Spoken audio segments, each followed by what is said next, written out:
Hello friends, চলে আসলাম আরও একটা রেসিপি নিয়ে। তো আজকে আমি তোমাদের সঙ্গে শেয়ার করব লোটে মাছের একটা রেসিপি। তো চলো শুরু করা যাক।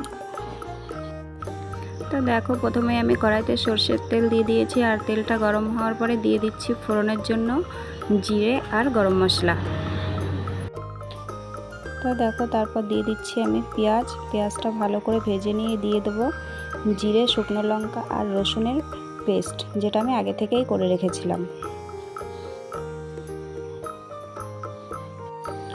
সব মশলাগুলোকে একসঙ্গে ভালো করে কষিয়ে নেব, আর এর মধ্যে দিয়ে দেব লবণ আর হলুদ।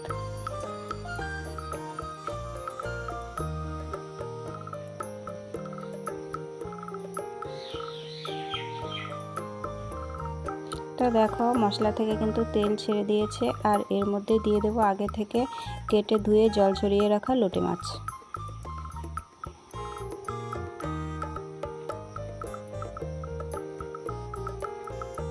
মাছ দেওয়ার পর কিন্তু আস্তে আস্তে নাড়তে হবে, যাতে মাছগুলো ভেঙে না যায়।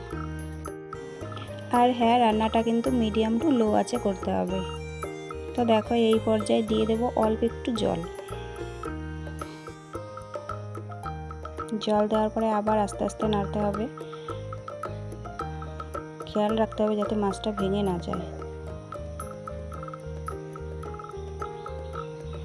পুরো রান্নাটাই কিন্তু মিডিয়াম টু লো আঁচে করতে হবে। তো দেখো, লোটে মাছ কিন্তু প্রায় হয়ে এসেছে, জল টেনে গিয়েছে। আর এবার আস্তে করে উল্টে দিতে হবে, একদম আস্তে আস্তে।